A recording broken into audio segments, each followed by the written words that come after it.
Students are back at school and no education protests here at Queen's Park today. In fact, bargaining resumed this morning.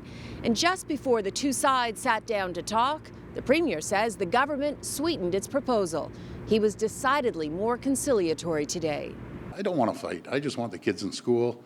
We're back at the table with an improved offer, particularly for the lower income workers. According to a government source, they are trying to turn the temperature down. The government's last offer before Friday's strike included a higher increase for lower paid workers at 2.5% per year. Those making over $43,000 were being offered 1.5% a year. Will the union take a look at it, or is the union saying, no, we don't want a two-tiered increase for workers?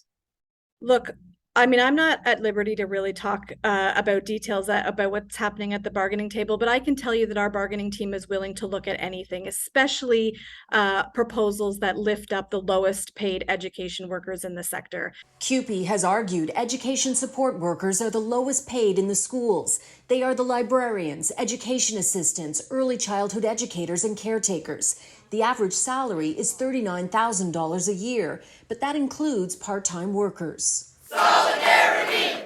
Solidarity! The unions were buoyed yesterday after the Premier promised to repeal Bill 28, which imposed a contract on them and overrode parts of the Charter of Rights and Freedoms, removing their ability to fight it in court. Today, Doug Ford had a message. He may have backed down yesterday, but he's not going to give away the bank. I always need to consider how decisions impact the entire province.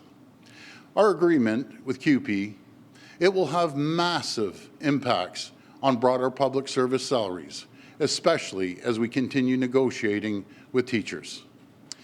These impacts, they could cost tens of billions of dollars. That's money we need for schools, healthcare, transit, and infrastructure.